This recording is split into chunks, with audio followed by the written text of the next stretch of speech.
최근 국산 초음속 전투기 KF-21이 초도 비행을 성공시키며 전 세계에 그 탄생을 알렸는데요. 그 와중에 중국이 유난히도 날선 반응을 내놓아 눈살을 찌푸리게 했습니다. 중국의 군사 전문가 앤서니 웡은 한국의 KF-21은 지역 공군력의 균형을 바꿀 수 있으며 중국의 일정한 위협이 될 수 있다며 KF-21 개발이 중국의 목을 노린 것이라고 주장했습니다. 중국의 최근 몇 년간 행보에서 그들이 한국을 비롯한 주변국의 안보를 명백히 위협하고 있으며 오만한 태도로 국제 질서와 평화를 어지럽히고 있는 것은 지구상에서 모르는 사람이 없죠. 하지만 이렇듯 중국이 먼저 노골적인 적의를 드러내는 것을 보면 한국도 이젠 중국을 가상적국 수준이 아니라 북한 같은 주적으로 취급해야 하는 것이 아닌가 하는 생각까지 듭니다. 그런데 가만히 생각해보면 중국이 KF-21에 저렇게까지 가시도친 반응을 할 필요는 없어 보입니다. 자신들의 주장대로라면 중국은 KF-21의 성능을 상회하는 5세대 전투기 젠20과 젠35를 보유하고 있기 때문이죠. 현대의 공중전에서 전투기가 세대를 넘어서는 승리를 따내는 것은 거의 불가능합니다. 특히 4세대와 5세대 사이에는 스텔스라는 벽이 있어 도저히 극복할 수 없는 차이를 만들어내죠. 5세대에 근접했다는 KF-21도 스텔스 성능이 완전하지 못해 분명한 한계가 있었고 그래서 4.5세대에 그친 것인데요. 즉 4.5세대인 KF-21이 중국의 5세대기 젠20과 맞붙으면 서로의 성능을 모두 끌어냈다는 전제하에 KF-21이 승리하기는 매우 어렵다는 뜻입니다. 그러니 한국이 도입한 5세대기 F-35A를 겨냥해 비난한다면 모를까. 어차피 자신들이 우위에 있는 기술에 대해서 저런 반응을 내놓을 이유가 뭔지 잘 와닿지 않죠. 사실 중국이 두려워하는 것은 KF-21 그 자체가 아닙니다. KF-21을 도입한 한국 공군인 것이죠. 중국 인민해방군 공군의 전술기 보유 현황을 살펴보면 총 1647대나 되는 전술기 중에서 실전 배치된 5세대기 젠20은 50대에 불과합니다. 총 전술기 전력의 단 3%만이 5세대고 30% 이상은 4세대에 머물러 있습니다. 중국 공군이 공중작전을 펼치게 되면 성능이 떨어지는 5세대 미만의 기종을 중심으로 진행해야 하는 경우가 절대다수라는 것이죠. 반면 한국 공군은 현재 운용 중인 5세대기 F-35A 40대에 20대를 추가 도입하고 함재기용 F-35B 20대 역시 도입 계획이 있습니다. 그리고 KF-21이 양산되면 블록 1 40대, 블록 2 80대를 생산해 노후화된 F-16, F-5 합계 142대를 대체할 것으로 알려져 있습니다. 그리고 F-15K와 KF-16은 4.5세대급으로 성능을 개량하는 사업이 진행되고 있죠. 최근 안현옥 하이 사장은 KF-21 블록2는 5세대가 될 것이라는 발언을 해 충격을 줬는데 만약 이것이 사실이고 이러한 계획이 모두 완성되면 한국군 전술기는 5세대기 160대, 4.5세대기 232대, 4세대기 60대의 구성이 됩니다.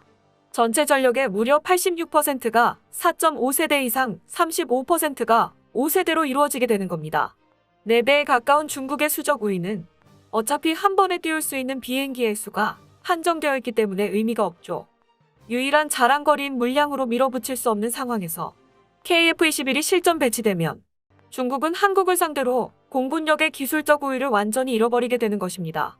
심지어 중국 전투기는 카탈로그 스펙대로 성능이 나오긴 할지 미지수라고 전문가들한테 의심받는 상황이라 이대로라면 미들급인 4.5세대에서는 물론 하이엔드급인 5세대에서도 로우급인 4세대에서도 중국 전투기가 확실한 승리를 따올 수 있을 것이란 기대를 할 수가 없어졌습니다. 그 부끄러운 사실을 누구보다 잘 알고 있을 중국은 그만한 물량을 가지고도 동북아의 제공권을 손에 넣지 못할까봐 다급해진 겁니다. 동북아의 제공권을 잃는 것은 곧 코앞에 배치된 주한미군과 주일미군이 중국 동해안을 상륙해 밀고 들어와도 막을 수가 없게 되는 것을 의미합니다. 중국은 남중국해에서도 미국과 잦은 마찰을 빚고 있지만 최근 미국 항모전단의 호위를 받고 온 펠로시가 대만 땅에 발을 디뎌도 중국은 아무것도 하지 못했던 것을 보면 유사시 남해안의 상륙도 저지할 수 있을 것 같지는 않습니다. 결국 중국은 아시아 태평양 전체의 통제권을 잃고 상륙군에 갉아먹혀 패배하는 것이죠. 그리고 KF-21은 이러한 예측을 현실로 만들 수 있는 생산 능력까지 갖추고 있는데요. 기본적으로 한국에서의 운용을 상정한 만큼 국산 기술을 활용한 최적화된 생산 공정을 확보하고 있습니다. 카이는 KF-21 시제기 제작 현장에서 동체 자동 결합 시스템 파스를 공개해 전 세계 항공업체들의 주목을 받았는데요.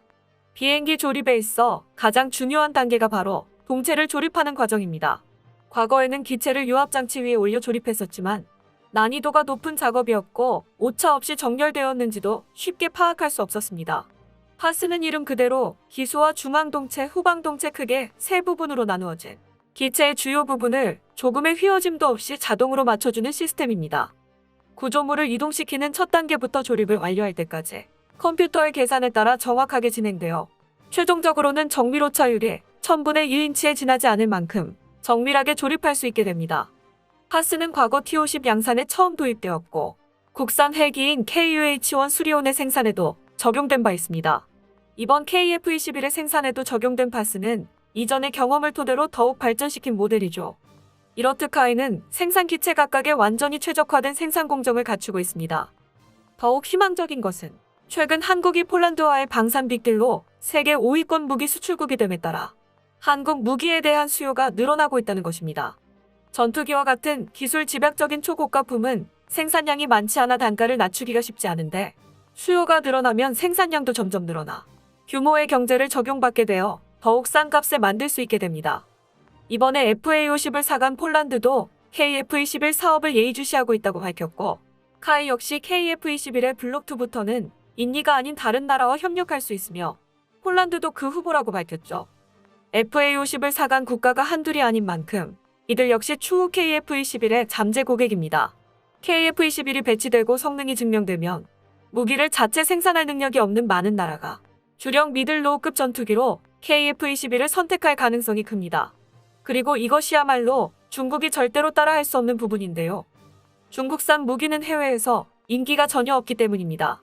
전투기는 한국과의 과학기술력과 공군력의 상징입니다. 어떤 나라의 전투기를 구입한다는 것은 유사시 공급국가와 동맹 및 전략적 관계를 강화한다는 의미를 담고 있죠. 공급국과 연합작전은 물론 전투기 간 통신과 부품 무기 공급이 신속해야 하며 업그레이드 역시 수월해야 합니다. 즉 전투기를 파는 나라가 전략적 파트너의 가치를 가져야 합니다. 그런데 중국은 무슨 자신감인지 끝도 없는 영토 욕심을 드러내고 있기 때문에 주변국이 중국을 믿을 이유가 없습니다. 그나마 중국 전투기에 관심을 보이는 몇몇 국가도 퇴역 직전의 낡은 기체 정도를 싸게 사올 생각일 뿐이죠. 이렇다 보니 중국은 자국 전투기의 가격 경쟁력을 사실상 내수에만 의존해서 조절해야 합니다. 그마저도 이미 뽑아낼 만큼 뽑아내서 더는 수요가 남아있다고 볼 수 없죠. 재생산이나 유지 보수 등의 경비가 발생했을 때 억지로 가격을 조절하더라도 내수를 깎아 먹는 구조로 되어 있는 것입니다. 단순히 자신들이 우월한 국가라는 근거 모를 짧은 생각으로 패권 다툼에 뛰어든 중국은 바로 그 이유로 국제사회의 신의를 잃어버려 이런 일에서조차 발목을 붙잡히고 있습니다. 앞서 안현호 카이 사장이 KF-21 블록2를 5세대 전투기로 개량하겠다고 선언했음을 전해드렸는데요. KF-21의 공개 스펙을 살펴본 전문가들이 KF-21이 이미 5세대기의 자격 조건을 일부 갖추고 있다는 것을 발견해 화제가 되었습니다. 바로 초음속 순항, 슈퍼크루즈인데요.